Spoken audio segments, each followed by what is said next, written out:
welcome to the deep dive. Today, we're cutting straight to the chase.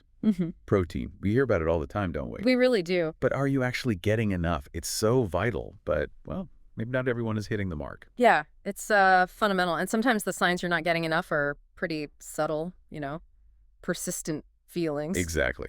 So, okay, our mission here today is to pull out the key stuff about protein needs from the experts. We want to focus on, like, the number one sign your body might be sending you. Yeah. And really importantly, practical ways you can actually do something about it. We want you to feel more clued in, more control of your nutrition. And we're looking at a great piece from prevention.com for this. It features insights from registered dietitians Kara Harpstreet and Lauren Harris Pincus. Really practical stuff. Okay, perfect. So let's just dive right in. What is protein, really? I mean, beyond the muscle-building hype, why do we need it so much? Well, Kara Harpstreet puts it nicely. She calls the amino acids in protein the building blocks of life. Building blocks of life. I like that. Yeah, it really captures it, doesn't Yeah. it? And the National Institutes of Health, their Library of Medicine, they get more technical. They say proteins are these big, complex molecules essential for basically everything cells do. Everything. Wow. Pretty much. They're key for the structure, the function, the regulation of your body's tissues, your organs. Think about your immune system, for example.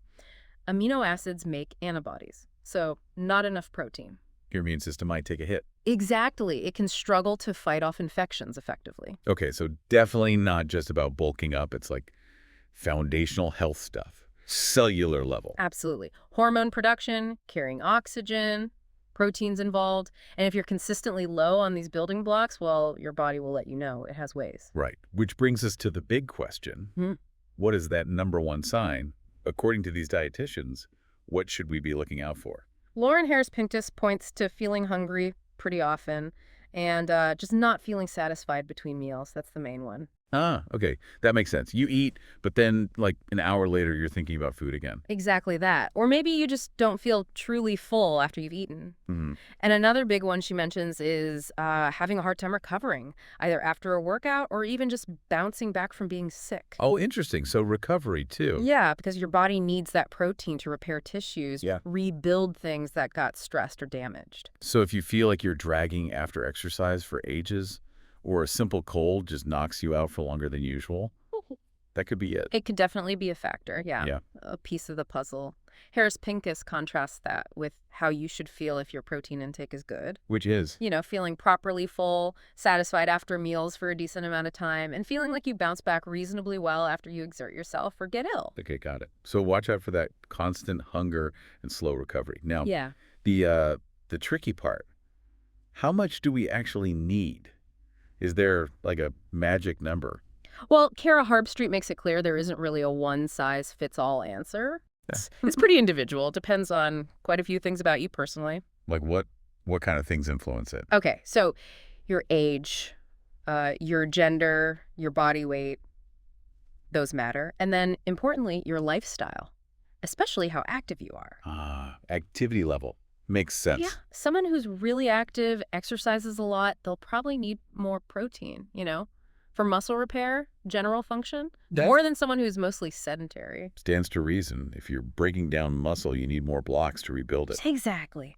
But Harpstreet does give us some rough numbers to aim for, like benchmarks. Okay, useful. What are they? For snacks, she suggests maybe aiming for around 10 to 15 grams of protein. 10 to 15, okay. For a snack. Yeah. And for your main meals, she says try to get upwards of 30 grams. Upwards of 30 for meals. Right. But again, these are just general guidelines. Your personal needs might be different based on all those factors we mentioned. Got it. So those are good starting points. Now, thinking about actual meals, how do we make sure we're getting close to that without, tracking every single gram? Lauren Harris Pincus has a really neat visual guide for that. Super simple. Oh, yeah. What is it? She suggests picturing your plate. Aim for about a quarter of it to be lean protein. Okay, quarter protein. Another quarter should be whole grains. Quarter grains. Got it. And then the rest, the remaining half, should be filled with fruits and vegetables. Half fruits and veggies. Quarter protein, quarter grains, half fruits and veg. That's actually really easy to picture. Isn't it? It takes the math out of it, mostly. Just a quick look at your plate gives you a clue if you're balanced. Love that. Simple and effective. Okay, so practical stuff. If someone's listening and thinking, yeah, I feel hungry a lot or my recovery sucks, What can they actually do? Well, Harris Pincus really highlights breakfast. She says it's often the meal where people fall short. Breakfast. Interesting. Why breakfast? Apparently, many people struggle to hit even a minimum of, say, 20 grams of protein at breakfast. And getting that in early can really help with feeling full through the morning. Oh, that makes sense.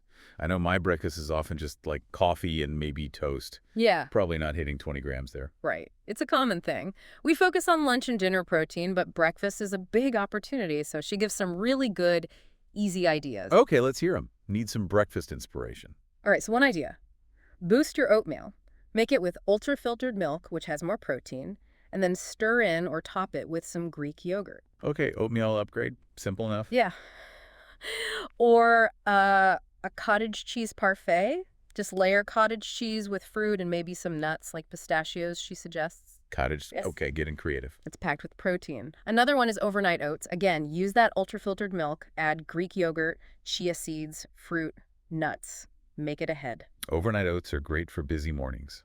Totally. And if you like savory, try scrambling eggs, but stir in some cottage cheese while you're cooking them. Boost the protein way up. Stirring cottage cheese into eggs. Huh. Never thought of that, but I can see how it would work. Adds creaminess too, maybe. Exactly. So those are all pretty doable ways to hit that breakfast protein goal. They really do sound manageable. Simple swaps or additions. Mm-hmm. And it's not just breakfast. The article also points out there are tons of resources out there. Meal prep recipes focused on protein, high-protein snack ideas readily available. Right, so you can find ways to boost other meals and snacks too. Definitely. It encourages you to look for those and use them. And didn't the article mention some other related pieces, like lists of recipes? It did, yeah. Things like 32 protein-packed breakfasts, 10 high-protein dinners, 20 best high-protein smoothies. Loads of ideas if you want to dig deeper. Cool, so plenty of inspiration out there if you look for it. Exactly. The idea is to find things that actually fit your life, your tastes, so you can stick with it and meet your specific needs. Okay, so boiling it all down. Mm-hmm. The big takeaway seems to be pay attention to your body, that hunger between meals, how you recover. Those are real clues. Well, right? that's a huge part of it, yeah. Tuning into those signals. And while we've shared some general tips and numbers from the dietitians, It's still individual. exactly, everyone's needs are different. So if you've got Yeah. specific health goals or concerns or just want that personalized plan, Talk to a pro, a registered dietitian. that's always the best bet for tailored advice. They can look at your whole picture. Makes sense. Okay, so given how incredibly important protein is for just feeling good and functioning well, here's something for you, the listener, to think about. Mm-hmm. Reflecting on this chat, what's maybe one small thing, one realistic change you could make, maybe starting today, Mm-hmm. just to be a bit more mindful of your protein?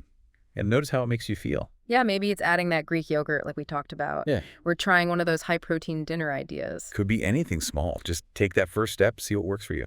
Well, thanks for diving deep with us today. Yeah, great topic.